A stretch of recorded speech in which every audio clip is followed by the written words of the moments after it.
So hi everyone, welcome back once again to the new video of Let's Crack with me.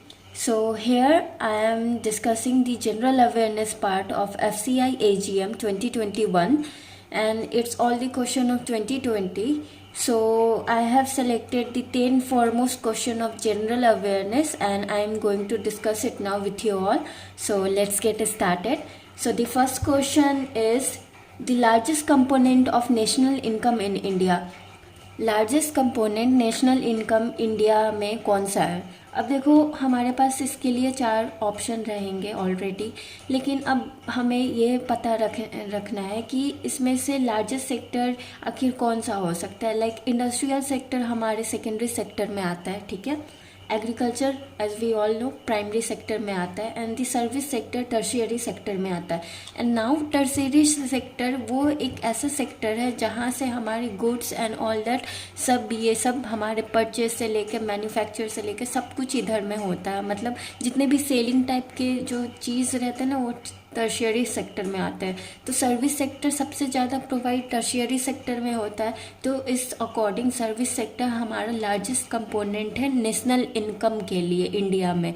और service sector 54% contains, मतलब इसका percentage है कितना. अगर आपसे पूछ सकता है service sector how much percent contains करता है तो इसका आंसर होगा 54%. और रेवेन्यू टैक्स मैक्सिमम जो होता है वो किस सेक्टर का होता है? कॉरपोरेट एंड जीएसटी का होता है. Okay, moving on to the next question. Transfer payments means there are 4 option in this. Old age pension, unemployment compensations, social security payments या all of the above. Transfer payment का मतलब क्या होता है? अब देखो ट्रांसफ़र पेमेंट का मतलब इस तीनों का डिफिनेशन मतलब ये हो ही रहा है ट्रांसफ़र पेमेंट, ठीक है. Old age pension, unemployment compensation, social security payments, ये तीनों इस चीज़ में बिलोंग करते हैं. तो so all of the above इसका आंसर होगा. Third question. In a developing country like India, in which sector a high rate of disguised unemployment exists? अब इस क्वेश्चन में तुम लोग तुक्का लगा के या कुछ भी लगा के हम लोग आंसर तो ला ही सकते हैं, बट डिस्गाइज्ड अनएम्प्लॉयमेंट क्या चीज़ है उसके बारे में थोड़ा जानते हैं. तो इट इज़ दैट अनएम्प्लॉयमेंट, ये एक ऐसा अनएम्प्लॉयमेंट है that doesn't affect aggregate economic output. It occurs when productivity is low and too many workers are feeling too few jobs.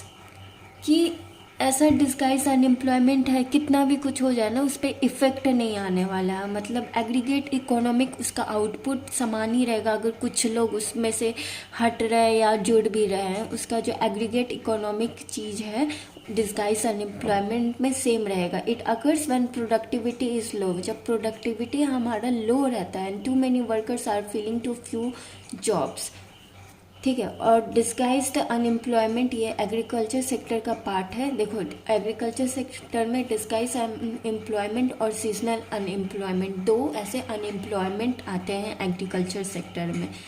तो इसका आंसर होगा हमारे पास डिस्गाइज्ड अनएम्प्लॉयमेंट का एग्रीकल्चर सेक्टर में सबसे ज़्यादा है. मतलब in a developing country like India in which sector, कौन सा सेक्टर पूछ रहा है आपसे, तो ऑब्वियसली एग्रीकल्चर सेक्टर होगा जहाँ डिस्गाइज्ड अनएम्प्लॉयमेंट सबसे ज़्यादा है, ठीक है. फोर्थ क्वेश्चन क्या बोल रहा है? Who of the following enjoy constitutional position.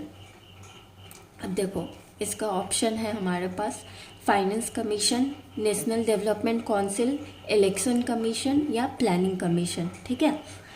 अब यहाँ पे एक चीज़ है कि दो ऐसे इसमें चीज़ है जो आर्टिकल में आते हैं और दो ऐसे स्टैट्यूटरी बॉडी होते हैं. मतलब वो आर्टिकल के अलावा एक्स्ट्रा बॉडीज़ रहते हैं. तो हमारे जो दो मेन बॉडीज़ हैं वो हैं फाइनेंस कमीशन और इलेक्शन कमीशन, ठीक है. तो फाइनेंस कमीशन आर्टिकल 280 में आता है जिसके चेयरमैन हैं NK सिंह, और इलेक्शन कमीशन आर्टिकल 324 में आते हैं जिसका चेयरमैन सुनील करके कोई है, ठीक है. और नेशनल डेवलपमेंट काउंसिल ये एक्स्ट्रा स्टैट्यूटरी बॉडी है और प्लानिंग कमीशन भी स्टैट्यूटरी बॉडी है. और नेशनल डेवलपमेंट काउंसिल 6 अगस्त 1952 में हुआ था। प्लानिंग कमीशन 15 मार्च 1950 में हुआ था।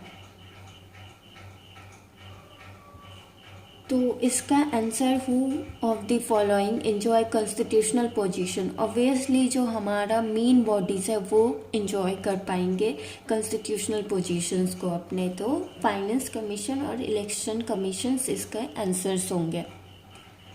Now, who was the Nawab when Dalhousie and exist Awadh in 1856? इसका आंसर वाजिद अली शाह होगा। डलहौजी के बारे में कुछ जान लेते हैं। इसका शासन कब से कब तक रहा था? 1848 से 1856 तक में था। और इसके अंदर कुछ बहुत सारे ये क्या बोलते हैं उसको एक्ट आए, जैसे डॉक्ट्रिन ऑफ लैप्सेस, ठीक है। इसमें होता था कि मतलब ऐसा होता था जिसका बायोलॉजिकल वारिस हो, अगर वो नहीं हो तो उसे ब्रिटिश सम्राट में मिला, मतलब जिसका बायोलॉजिकल अगर वारिस ना हो तो उसको ब्रिटिश सम्राट में उसका कुछ वैल्यू नहीं रहेगा। और इसी के कारण लक्ष्मीबाई ने इस चीज़ को लेके फॉट किया था, ठीक है। ये डॉक्ट्रिन ऑफ लैप्सेस कहाँ हुआ था? सतारा स्टेट में हुआ था।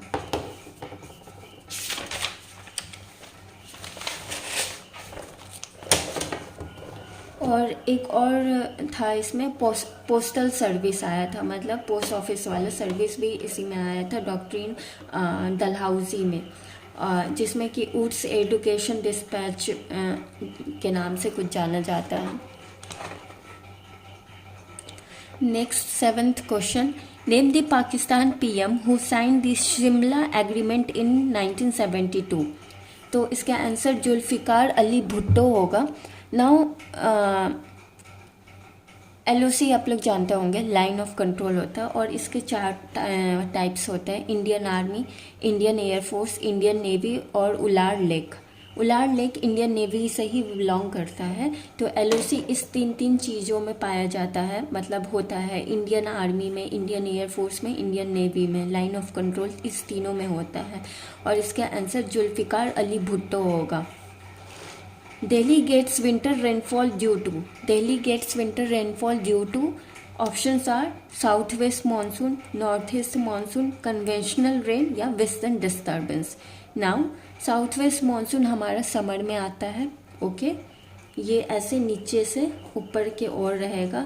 नॉर्थ ईस्ट मानसून हमारा ऐसे आता है, मतलब दोनों एंटी क्रॉस हम लोग को करता है। तो यह नवंबर के टाइम में आएगा। चेन्नई में इसका ज़्यादा असर होता है। कन्वेंशनल रेन अब क्रॉसिंग रहता है।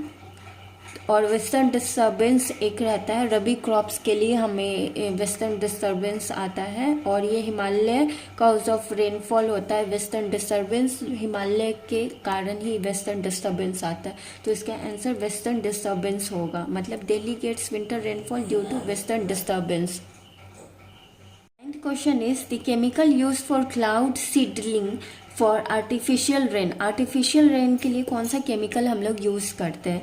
दी options are silver nitrate, potassium bromide, silver iodide या potassium nitrate.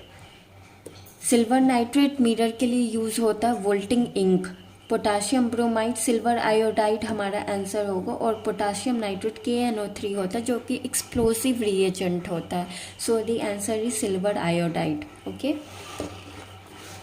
And the last question is which among the following is liquid non metal. Non metal इस चारों में से कौन सा है? मरकरी देखो लिक्विड मेटल होता है, ओके। ब्रोमाइड होता है लिक्विड नॉन मेटल। ग्रेफाइट और अल्कोहल ये हटा दो। तो आपका आंसर इस दोनों में से होगा। तो ब्रोमीन मतलब पूछ रहा non metal, liquid non metal कौन सा है? तो obviously your answer will be bromine, okay. So guys that's all for today and I hope आप लोगों को ये थोड़ा हेल्पफुल लग रहा होगा. If you find it helpful with you all then share it your loved ones and the one who going to prepare for the examinations. I hope मैं और नेक्स्ट वीडियोस अच्छे लेकर आऊँ. Till then take care, bye bye, good night.